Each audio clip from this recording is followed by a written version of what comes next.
Ahan bamaktada Salai Story Channel ki mahut sinjaduna Panthoi Mangang na mayambu taramna oksabaga loinana ikok nona khurumjari.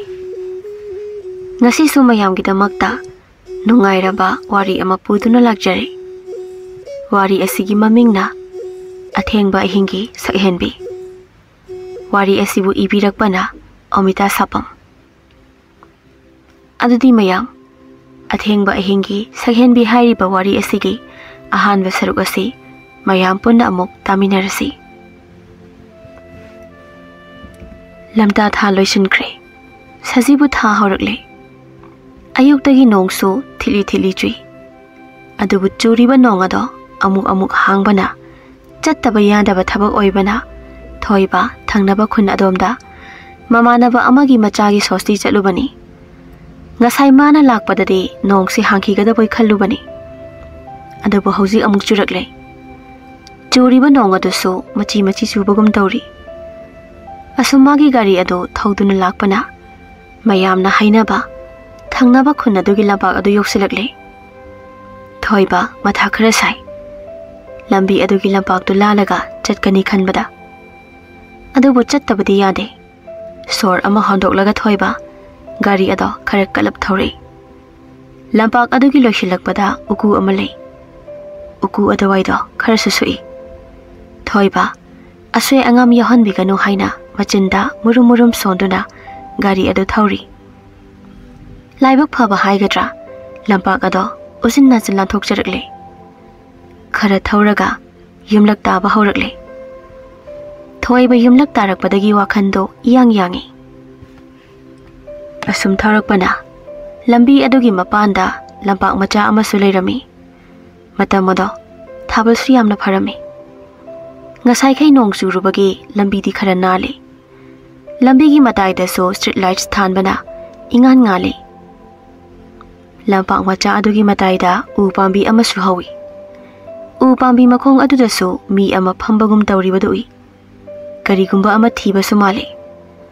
Adubu mahak thoini hena khanjilude. Maramde yumlak oibana laikai adugi mi oinaramgani khali.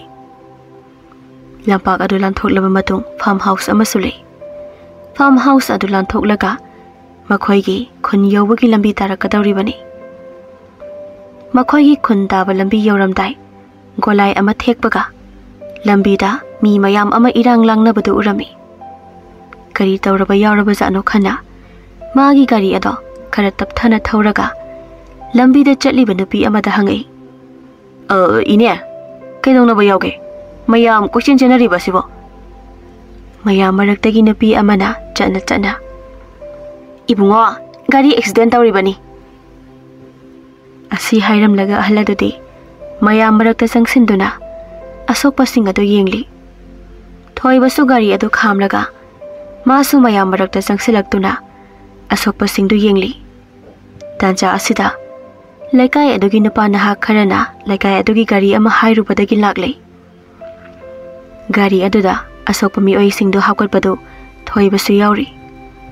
Asumna mayam changdana asokpa singadu gari da hapkatpa loibaga laikai adugi ahan kharasu gari aduda kakre.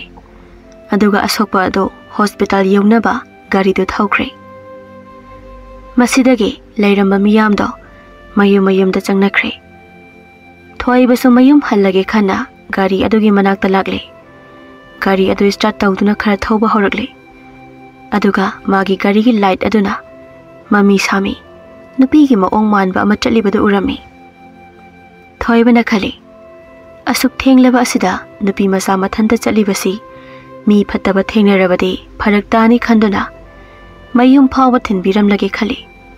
Aduga nupi adudo onsilaktuna ibema nupi ado tadabra khangde asum tabli chali. Amuka su thoiba khonjal khara wangna kauri. Mangda chalibi nupi masa nangbune aina kauri se. Asi hairaga magi gari ado nupi adugi manakta thaujali. Nupi adu su adumna thoibana changsilakpa aduda chap lepe wadi ngangde. Nangbo Athengbasida karigino nathanda chalibadubo se dadane noigi thongal du fawba thinbiramlage.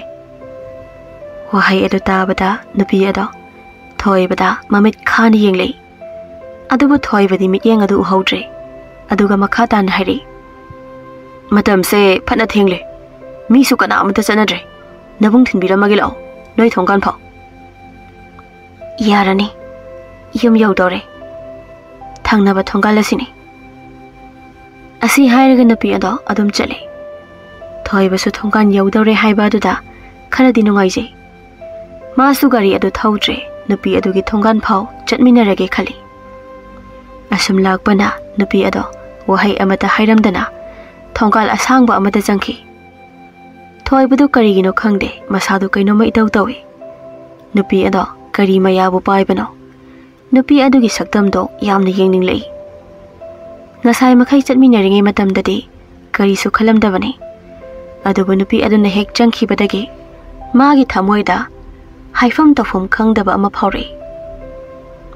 Napi adugi maikai yengduna amuktang leithoroklabadi khanduna mitpham hongda khaurangba mityeng aduna napi adutabu yengjari. Dancha asida napi adudi mamai phat leithoroktuna nokphet tawna yengi. Thoibada napi adu urubadagi masa ado ipang pangsinbagum laiwa mantrana sungkhibagum karino ama tawkhre. Asum leptuna lei. Dancha asida haudong anikhak chingnarai. Haudong chiknabagi makhon adu tabada ngasai makai wakhal amada ungduna leiramba thoibada gyan lai. Aduga mamit amuktang kupi. Mana gyan tarakpadadi napi adusu ukhidre. Ngasai makai di khanjiludabani. Thonggalado isuksui. Nagyet oi umayam hawi. Yengbada akiba phawi. Thoiba ngahak akoiba ado yenglamlaba matungda pung thengjalakpana maram oiduna mahak mayumda halaklei. Mayum hek yaubaga ngasai makai seluba mafi marol adu hongdoktuna phamungda hiptharakle. Aduga mamitu tapna uishili. Mamit hek ushinbaga ngasai gi nupi ado magi mamit urei. Thoiba mamit phat pangthore. Karino ei singahan makai ga iman manadrise. Ngasai gi nupi do adum uninge. As ai kinum torida. Asumna murum sonduna tumba themkre. Nupa ama uzau amagi makhongda awaba khangdaba makai ngasaidagi laibak kanna tawri. Phanadi kuirabani mana laibak tawribado. Amuk chap leptuna yengi wakhanda su khali. Yarnida. Aduga amu mamai leiduna uzau adugi makhongda bora ama leiribadugi manakta changsinduna bora adu chingboy thangboy tawduna mana ngasai makai tawriba kom adugi mapanda thamduna kom adugi manungda makhongna kauthare. Aduga hanagi matawgum amuk laibak sing adu sisali. Karisu tawkhidaba manaba semi. Dancha asida ngasai makai thabalna phingau phawgum pharambado amuba nonggi mapaina kupsinkre. Taibang pumba tungkhon tanakraba matamni. Kanagi so khonjal tanadre.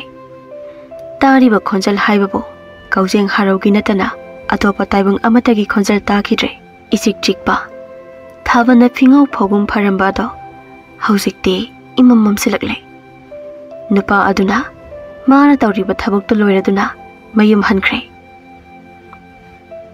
Mahakna khara lapthokraba matung mana ngasai makai phajana semjilamlaba mafam adudagi khut ama phat tingthoraktuna mafam ado goro goro khogairakduna nupi ama phukhawale. Dancha asida nongsu akhak arawa loinana lepa leitana suthare. Nong mamit khakpagi mangan aduna nupi adugi phibamdo amu ui. Masamana ipapha mamai namasu maina chakhibagi karum tawri. Chatkriba nupa aduda mamit ado imu ngangwa makai akhaba mit yenga loinana munna yengduna lehawi. Aduga su khakna amung nokli. Mana nokpagi khonjel ado tabada thoiba kibana masa ado thakthangni. Adumna mana kina leiringai kanagumba amana magi lengbanda pairi. Thoibadu khangpre khangna ima haiduna kanna lawi. Hai ibungo nangbu kaidorage ne? Ngasaidagi kauribase tadaba makai. Hawatlo mi nangbo. Mamana asumna masanomduna kaurakpadagi thoiba mikap tholakle. Ngasai makai mana uriba mayamdo mamang oiramba aduda khara makai di kiba phare. Adu mama hauji phawba masani kiba adudi phatri. Ima ising khonjal nikna hairakpani. Mama so table mathaktagi ising bottle adu lamduna lauraga makhum mama hangdoklaga masanupada piri. Thoibasu mamana pirakliba ising du lauduna khara thaksile. Ising du thakpa loiraga mamada pisile. Machana pirakliba ising du lauduna hanakum makhum amuk khumduna machada amu onsilaktuna. Kaitawrage nangbo? Thoiba dapna mamada yengkhalaktuna mamangda ukhiba khudimak tamli. Ihe adugi oire makumang oiramgani karisu khalunuse thenge hagoloko. Asi hairamlaga mama adudi thokre. Thoibasu mamana haibagumna makumang oiramgani khanduna hagotuna masa sengdokre. Ayuk chak chathoklaba matung laikai aduda leiba mamanaba amada ngarangi nupi aduga thengnerakpagi wari adu sari. Aduga thangnaba khun adomda chattuna nupi ado unarusi haiduna makhoi ani lai. Nupi aduna ngarang changkhiba thongal adugi manakta gari adu khamduna lei. Mamanaba aduna bai thoiba thongal sibu sumabo.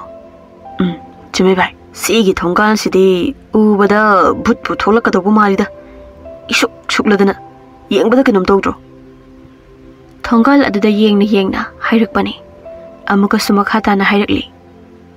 Bai thoiba phanadi kuire numitasla kadore ibani na swaida le reise.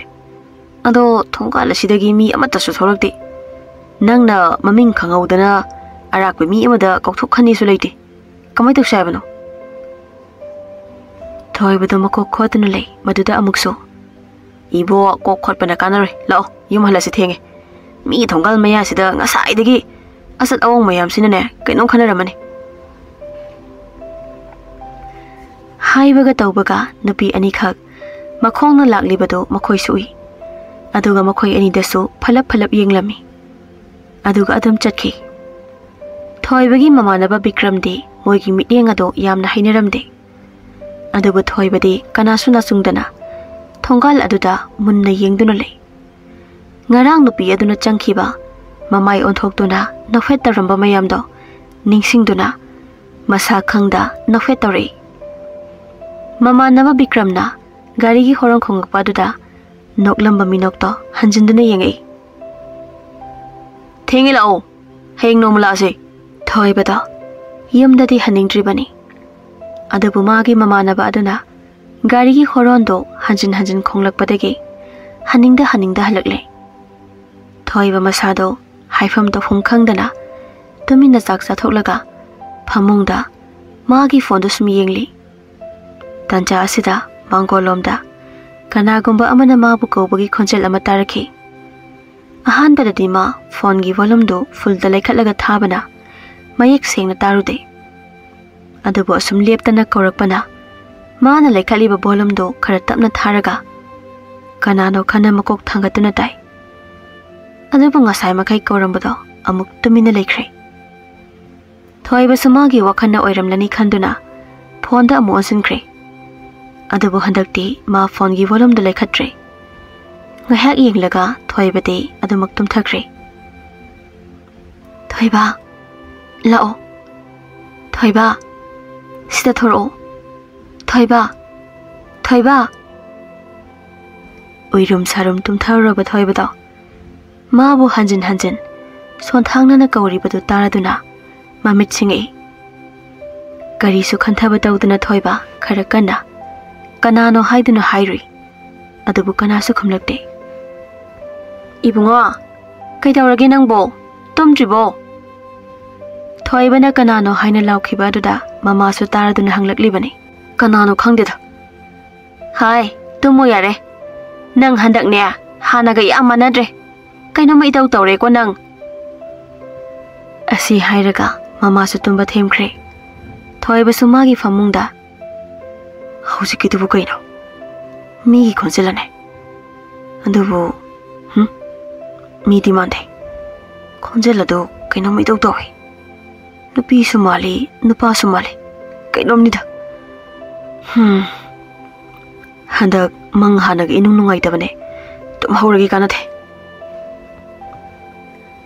asi hairaga mon adudasu manam susut namduna mang phattaba manghan biganu haiduna murum sole aduga thoiba tumba themkre mahakna tum thakhibaga magi ka adudagi maikhu trabul ama muksuk muna magi ka adugi paliba thongnaw adugi maya khara karaga leiribadudagi paithoki asumna tawribadu adumak kanasu khanghaudre mathangi nong hek nganbaga yumgi tawgadaba thabak loisinduna chak chathoklaba matung thangnaba khun aduda lai ngasi sunupi ado thengnarakte lambi dasu mi kana amata chatnade marak sarak khara chatlabasu gari machada cycle da ayamba chatnai khongna lakpa mi amada hange khanbani adubu laibak thibade lambi aduda kanasu laknade asumna thoiba nupi adugi leikaida namit khudingi ma abu amukta unarabadi haiduna chatbadu nongmata nupi adu thengnaba leite adubu ikhang khanghaudaba nongma namidang athengba amada thoibagi phone da number khangdaba amana call toraki adubu thoibane hello haina paikhalubada nupi amagi ing lauba khonjal amata rakhi khonjal adu tabada thoiba masa pumba maina tingbagum tawki hello kanano aine habadi kanano nangna nimit khudingi thiriba misakto wahai adu tabada thoiba haraubana masado haifam tofum khangdre kari haigani haiba phau khangdre masado ithak thakat bagum su tawri nangdi karamna khangiba nong da su nangdi thungan da tholokte aduga igi number na kanada gi lawriba nupi adudi mong hadana aduma khumai ai khange nangna aibu koithi thi haiba ai loina ui number siso nangi namanabadagi lawbani thoibadi nupi duna adumna call ga tarakpa duda haraubana loikre nupi aduna makhadana amu hairi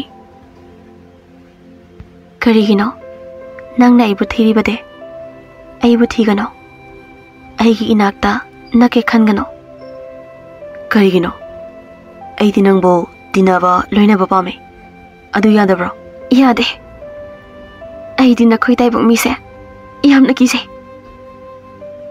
asi hairaga nupi ado susut kaplibado thoibana tarami adabu ngaklibadi nupi adugi kapliba khukapto yamna thamoi sokna tengthana hihik lawba makai kapi kaino kanano kapidubo aina kapane kapabu adumai kapnabro ai thawai nungai tabagi kapane as adumai na kapkano thangnaba mina takhradi buthu en hainarani kanasu taroi nang khaktani tadoise aha kariba haide ado karigi thawai nungai trino kaishu taude haiduna amukasu kamnok tore thoiba nungai dana se hairo nangna thawai nungai chido kariginoba kanano karino khangdaba nangonda aina karamna aigi maram haigani ibani tinarisi tinaradi marup amana amada awa nungai haina fam thoktabrane aduna ibani sunga sidagi awa nungai loina tamna se hairo aidi taibang mi kana amabu thajatre as adumai hainuda mi amaga kaidongda manadamne nupi aduna wa marak thalaga thengle tum thoklo matung aibu amuk hana thigano asi hairam laga phone do kakthaki thoibadi haining bawa amata haiba nang hodaba duda khara nungairamde adabu pukningi wahai kharadi haijakre khanduna nungaiba asa amaga tumthakre asumna nong manini di ma thangna balai kai adom da chaludre ꯑꯗꯨꯕꯨ ꯃꯍꯥꯛ ꯅꯨꯄꯤ ꯑꯗꯨꯒꯤ ꯃꯃꯤꯡ ꯐꯥꯎꯕ ꯍꯪꯍꯧꯗꯕ ꯑꯗꯨꯅ ꯍꯦꯟꯅ ꯅꯨꯡꯉꯥꯏꯇꯕ ꯐꯥꯎꯏ꯫ ꯉꯁꯤꯗꯤ ꯃꯍꯥꯛ ꯅꯨꯄꯤ ꯑꯗꯨꯅ ꯉꯍꯥꯟ ꯇꯧꯔꯛꯂꯝꯕ ꯅꯝꯕꯔ ꯑꯗꯨꯗ ꯀꯣꯜ ꯇꯧꯒꯦ ꯈꯜꯂꯤ꯫ ꯑꯗꯨꯕꯨ ꯃꯥꯅ ꯐꯣꯟꯗꯨ ꯄꯨꯊꯣꯛꯇꯨꯅ ꯅꯨꯄꯤ ꯑꯗꯨꯅ ꯇꯧꯔꯛꯂꯝꯕ ꯅꯝꯕꯔ ꯑꯗꯨ ꯊꯤꯔꯛꯏ꯫ ꯑꯗꯨꯕꯨ ꯀꯔꯝ ꯇꯧꯔꯤꯕꯅꯣ ꯈꯪꯗꯦ, ꯅꯝꯕꯔ ꯑꯗꯣ ꯌꯥꯎꯔꯝꯗ꯭ꯔꯦ꯫ ꯊꯣꯏꯕꯗꯨ ꯉꯛꯅ ꯀꯩꯅꯣꯅꯦ, ꯉꯍꯥꯟ ꯅꯨꯃꯤꯗꯥꯡ ꯑꯊꯦꯡꯕꯗ ꯇꯧꯔꯛꯂꯝꯕ ꯅꯝꯕꯔ ꯑꯗꯣ ꯌꯥꯎꯔꯝꯗ꯭ꯔꯦꯅꯦ, ꯀꯅꯥꯅ ꯀꯛꯈ꯭ꯔꯖꯥꯠꯅꯣ? ꯑꯁꯤ ꯍꯥꯏꯗꯨꯅ ꯃꯥꯒꯤ ꯐꯣꯟꯗꯣ ꯀꯣꯏꯅꯝ ꯅꯝꯃꯤ꯫ ꯊꯣꯏꯕ ꯃꯁꯥꯗꯣ ꯁꯥꯎꯅꯤꯡꯕꯣꯏ ꯀꯩꯕꯣꯏ ꯃꯃꯥꯕꯨ ꯂꯥꯛꯇꯅ ꯀꯧꯔꯛꯏ꯫ ꯏꯃꯥ! ꯏꯃꯥ! ꯃꯆꯥꯅꯨꯄꯥꯅ ꯀꯟꯅ ꯀꯧꯔꯤꯕꯗꯨ ꯇꯥꯔꯗꯨꯅ ꯃꯃꯥꯁꯨ ꯄ꯭ꯔꯄꯞ ꯆꯪꯉꯛꯇꯨꯅ ꯀꯔꯤꯅꯣ ꯑꯗꯨ ꯀꯟꯅ ꯀꯧꯔꯤꯕꯗꯨꯕꯣ? ꯅꯠꯇꯦ, ꯀꯩꯗꯧꯔꯒꯦ ꯍꯥꯏꯕꯅꯤ? ꯑꯩ ꯐꯣꯟꯁꯦ ꯀꯅꯥ ꯄꯥꯏꯔꯝꯒꯦ? ꯀꯅꯥꯅ ꯄꯥꯏꯗꯧꯔꯤꯕꯅꯣ? ꯑꯩ ꯍꯥꯏꯔ ꯅꯣꯏꯒꯤ ꯑꯗꯨꯒꯤ ꯐꯣꯟꯗꯣ ꯄꯥꯏꯕ ꯍꯩꯕ ꯅꯠꯇꯦ꯫ ꯏꯁ, ꯅꯪꯅ ꯀꯟꯅꯒ ꯀꯧꯔꯤꯕꯗꯨꯗꯤ ꯐꯣꯟꯒꯤ ꯑꯣꯏꯔꯦ ꯍꯥ? ꯑꯁꯤ ꯍꯥꯏꯔꯝꯂꯒ ꯃꯃꯥꯁꯨ ꯊꯣꯛꯈ꯭ꯔꯦ꯫ ꯊꯣꯏꯕ ꯍꯥꯏꯐꯝ ꯈꯪꯗ ꯇꯨꯃꯤꯟꯅ ꯂꯩꯍꯧꯏ꯫ ꯆꯨꯝꯂꯤꯕꯅꯤ ꯃꯃꯥꯅ ꯍꯥꯏꯔꯤꯕ ꯋꯥꯁꯦ꯫ ꯃꯈꯣꯏꯗ ꯃꯥꯒꯤ ꯐꯣꯟ ꯄꯥꯏꯕꯤꯒꯗꯕ ꯃꯤ ꯀꯅꯥꯁꯨ ꯂꯩꯇꯦ꯫ ꯃꯍꯥꯛ ꯇꯧꯐꯝ ꯈꯪꯗꯅ ꯑꯁꯨꯝ ꯊꯣꯔꯛꯇꯨꯅ ꯊꯪꯅꯕ ꯈꯨꯟ ꯑꯗꯣꯝꯗ ꯃꯈꯣꯡꯅ ꯑꯗꯨꯝ ꯂꯥꯛꯂꯦ꯫ ꯃꯍꯥꯛ ꯃꯁꯥꯁꯨ ꯒ꯭ꯌꯥꯟ ꯇꯥꯕ ꯅꯠꯇꯦ ꯂꯥꯛꯂꯤꯕꯗꯣ꯫ ꯃꯇꯝ ꯑꯗꯣ ꯅꯨꯃꯤꯠ ꯌꯨꯡꯕ ꯃꯇꯝ ꯑꯣꯏꯕꯅ ꯂꯩꯔꯛ ꯈꯨꯜꯂꯛ ꯃꯤ ꯑꯃꯠꯇ ꯊꯣꯛꯇꯕ ꯃꯇꯝꯅꯤ꯫ ꯇꯥꯟꯖꯥ ꯑꯁꯤꯗ ꯊꯣꯡꯒꯥꯜ ꯑꯃꯗꯒꯤ ꯅꯨꯄꯤ ꯑꯃ ꯊꯣꯛꯂꯛꯈꯤ꯫ ꯑꯗꯨꯒ ꯊꯣꯏꯕꯒꯤ ꯃꯅꯥꯛꯇ ꯄ꯭ꯔꯄꯞ ꯆꯪꯁꯤꯜꯂꯛꯈꯤꯕ꯫ ꯊꯣꯏꯕꯗꯤ ꯅꯨꯄꯤ ꯑꯗꯨ ꯎꯕꯗ ꯍꯔꯥꯎꯕꯅ ꯃꯁꯥꯗꯣ ꯀꯩꯅꯣꯝꯃ ꯇꯧꯈ꯭ꯔꯦ꯫ ꯃꯤꯍꯨꯟꯁꯨ ꯀꯟꯅ ꯆꯣꯡꯈꯠꯂꯛꯏ꯫ ꯅꯨꯄꯤ ꯑꯗꯣ ꯑꯇꯩ ꯀꯅꯥꯁꯨ ꯅꯠꯇꯦ, ꯃꯥꯅ ꯅꯨꯃꯤꯠ ꯈꯨꯗꯤꯡꯒꯤ ꯂꯥꯏꯅꯤꯡ ꯑꯣꯏꯖꯔꯤꯕ ꯅꯨꯄꯤ ꯑꯗꯨꯅꯤ꯫ ꯑꯁꯨꯝ ꯂꯥꯛꯄꯅ ꯊꯣꯏꯕꯒꯤ ꯃꯃꯥꯡꯃꯛꯇꯗ ꯆꯞ ꯂꯦꯞꯂꯔꯦ꯫ ꯑꯗꯨꯒ ꯈꯔ ꯁꯥꯎꯅ ꯌꯦꯡꯂꯒ ꯑꯩꯅ ꯀꯔꯤ ꯍꯥꯏꯒꯦ? ꯑꯃꯨꯛ ꯍꯟꯅ ꯂꯩꯀꯥꯏ ꯑꯁꯣꯝꯗ ꯂꯥꯛꯀꯅꯨ ꯍꯥꯏꯕ ꯅꯠꯇ꯭ꯔꯥ? ꯆꯠꯂꯣ, ꯃꯐꯝꯁꯤꯗ ꯑꯃꯨꯛ ꯍꯟꯅ ꯑꯩꯕꯨ ꯊꯤꯕ ꯂꯥꯛꯀꯅꯨ꯫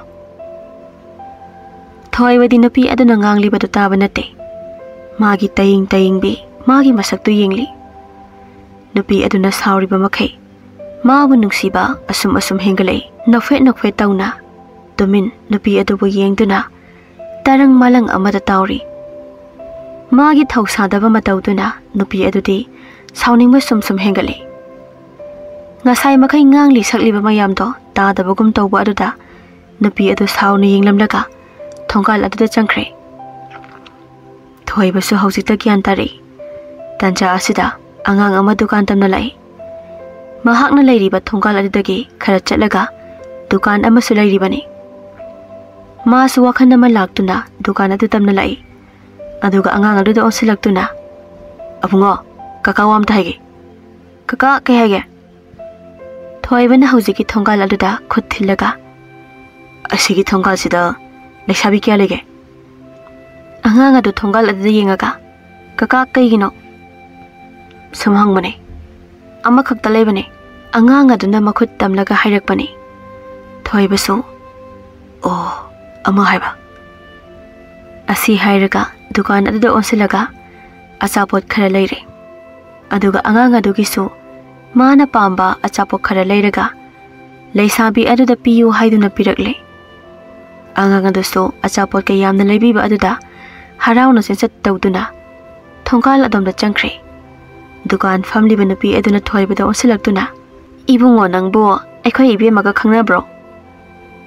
ꯊꯣꯏꯕꯗꯤ ꯉꯁꯤ ꯐꯥꯎ ꯅꯨꯄꯤ ꯑꯗꯨꯒꯤ ꯃꯃꯤꯡ ꯐꯥꯎꯕ ꯈꯪꯕ ꯅꯠꯇꯦ꯫ ꯑꯗꯨꯅ ꯏꯛ ꯇꯧꯗꯨꯅ ꯈꯨꯝꯃꯛꯏ꯫ ꯍꯣꯏ ꯏꯅꯦ, ꯈꯪꯕꯨꯗꯤ ꯈꯪꯅꯩ, ꯑꯗꯣ ꯗꯨꯀꯥꯟ ꯐꯝꯃꯤ ꯅꯨꯄꯤ ꯑꯗꯨ ꯊꯣꯏꯕꯒꯤ ꯃꯑꯣꯡ ꯑꯗꯨꯗ ꯅꯣꯛꯐꯦꯠ ꯇꯧꯅ ꯑꯗꯣ ꯀꯩꯗꯧꯔꯒꯦꯅꯦ? ꯃꯃꯤꯡꯗꯤ ꯈꯪꯗꯦ, ꯈꯔ ꯇꯞꯅ ꯍꯥꯏꯔꯛꯄꯅꯤ꯫ ꯍꯩꯃꯥ, ꯀꯌꯥꯝ ꯀꯨꯏꯔꯒꯦ ꯈꯪꯅꯕ? ꯏꯅꯦ, ꯉꯍꯥꯟ ꯅꯣꯡꯃ ꯑꯁꯤ ꯃꯅꯤꯡꯒꯤ ꯎ ꯃꯈꯣꯡꯗ ꯒꯥꯔꯤ ꯑꯦꯛꯁꯤꯗꯦꯟ ꯊꯣꯛꯄꯗꯣ, ꯑꯗꯨꯒꯤ ꯅꯨꯃꯤꯠ ꯑꯗꯨꯗ ꯈꯪꯅꯕꯅꯤ꯫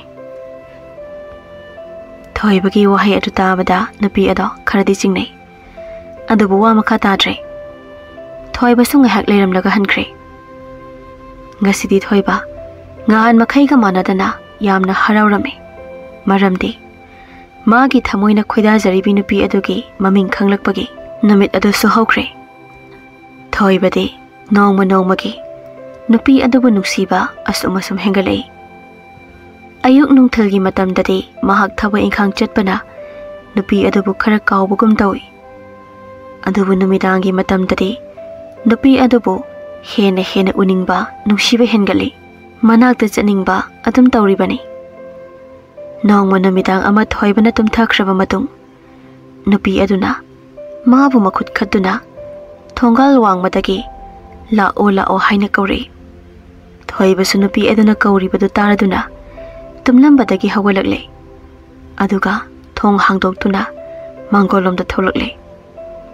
Aduga nupi aduna asida lao haibagi maongda makhut khatuna kauribado mayak sengna ure.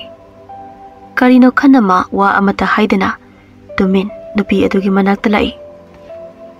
Nupi adude mana hek naksilakpa khuding sum lapthokhiduna makhoigi lampak adugi manakta matung onthoklaga chap leptuna laikhre. Thoibasu nupi adugi manakta changsilaktuna asugam thinglaba matamsida kari tawrage. Adu haiduna nupi adugi manakta changsilui. Adugadi nupi aduna karisu tawde haiduna mamaidu onthorakpa matamdadi thoibado swai laukre. Karino aina uribasibu khali. Nupi ado makhut isang sangi. Mamai adusu karigumba machin tumba pot amana khotat khibagum sangna mayi chatuna I kaya tari. Mamit adusu naama kothokibagi patrak tari. Makhong makhut amata mathong khangdre. Phaijainana loina pale. Aduga magi manakta tapna changsilai. Thoiba kibana masa ado lengba phongamdana amuktang kanna laure. Aduga aibu kanbiyo haiduna makhut lona duna haijarakpani. Aduba nupi adudi sum changsilakpana thoibagi manak yausilaklabani. Changsilakano haiduna khanglaw lauramlaga phuk hawatuna chelakpani. Aduba mahak kimanbana kari leiri haiba uhaudre. Pukri asauba amada chabuk launa tasingkre. Adudagi thoiba mamit khangsing singai. Mana kian tarakpadadi leiramiba phibamda ubada mahak pungangakre. Magi phamangda phaisapne kaine pulap masada omsilaga taramiba phibamdo mahak ngakpana kham thengle. Ngasai makai thokriba mayamdo mangla taibangla mahak yan tajade. Pung yenglubada pung baro khare henduna leiramle. Nongan gadabasu watli khanduna mahak phaijup mayamduga phamungda amuk kakhalakle. Aduga mahak wakhan maon khali. Karino aina handak adugi nupido thengnaruba numit adudagi mangda akiba dum urishiba. Haujiki mangduna kari magi saktamduna kamaina. Asi hairaga makok kholi. Thoibagi tafum khangdraba mathanta makok khotpasi magi hainabi amani. Tanja asida nupi adugi kolai. Thoiba ngihakti akiba phawi. Maramdi haujik magi mamangda ukriba aduga mikap tholakpaga magi kol lakpasida aduga pungsi su thenglabani.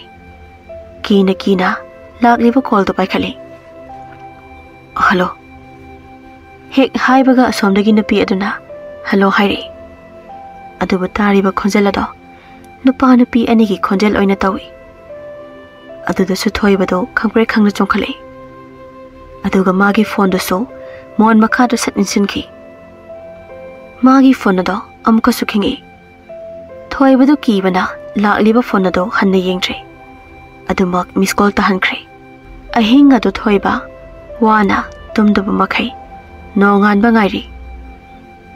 Ngasidi thoiba yumdagi hendre.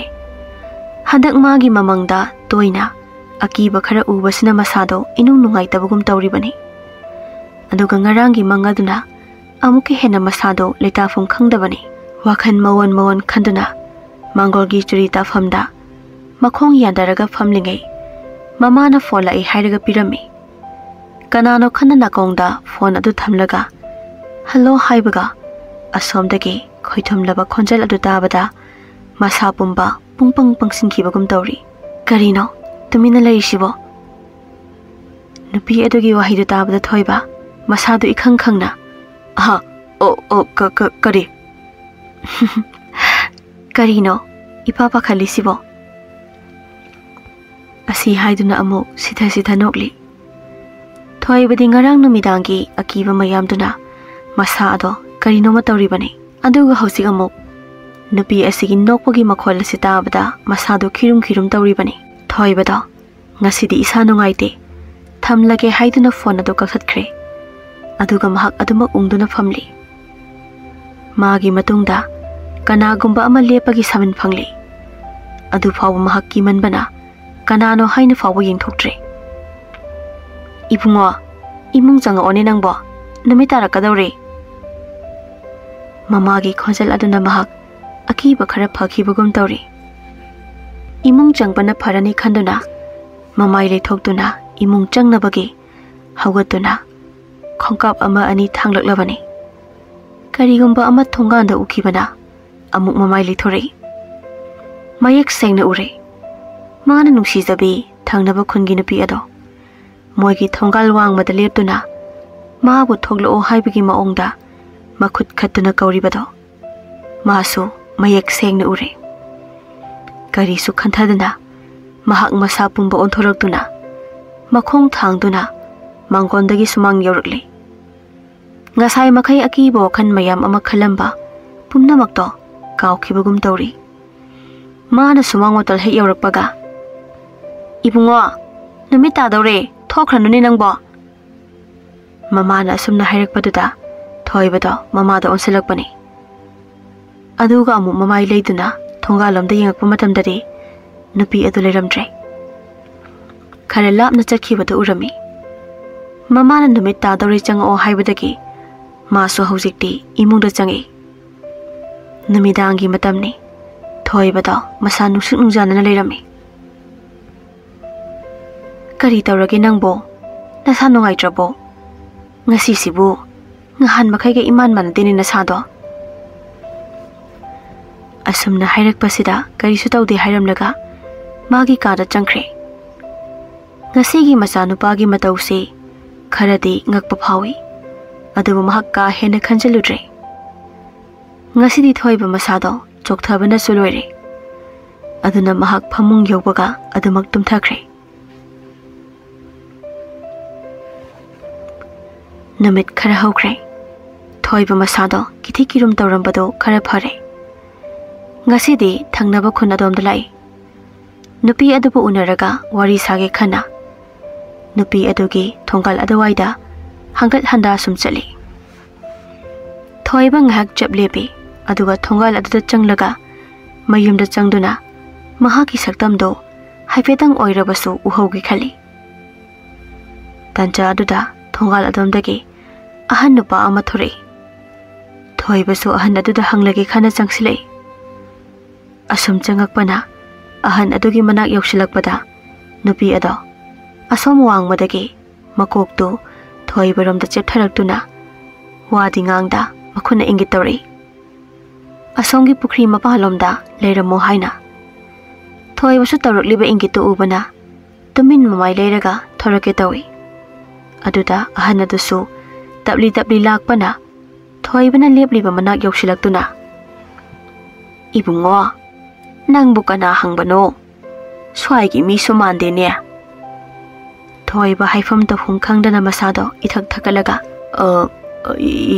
ibo ido mi thirakpa nate soire chalage asi hairamlaga mamai reiduna thongal adudagi chakre ahana dusu thoibagi maongduda tapna solhawi thida haujikan gi angang singse ma thonglai ma chadeda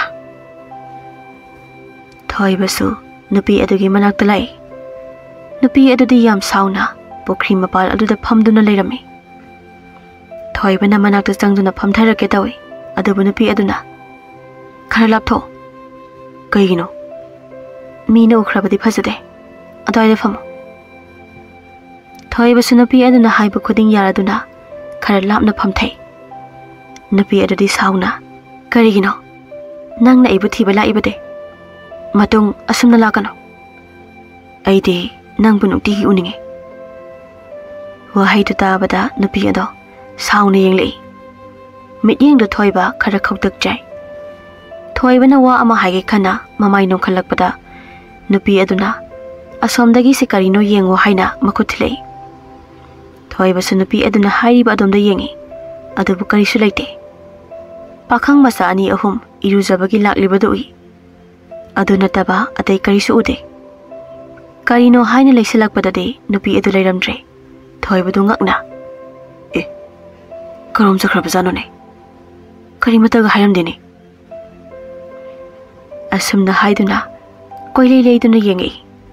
Aduga khara chatlaga leiba asongi pukri nakanda lafu pareng hauriba adomdagi nupi aduna chatlo mi lakle haiduna makhunna ingit tawrakpado thoibasu ure. Adubu mahak kharding ngai haujikta sida phamlamlaga asong wangmada leiramba ado wahai amatasu hairamdaba aduda mahak karisu khansiludana tumina ngahak phami. Aduga hawgalaktuna mayum lomda halai. Pukri da irujaba lakliba nupa singduna maabu kirup kirup yenghawi.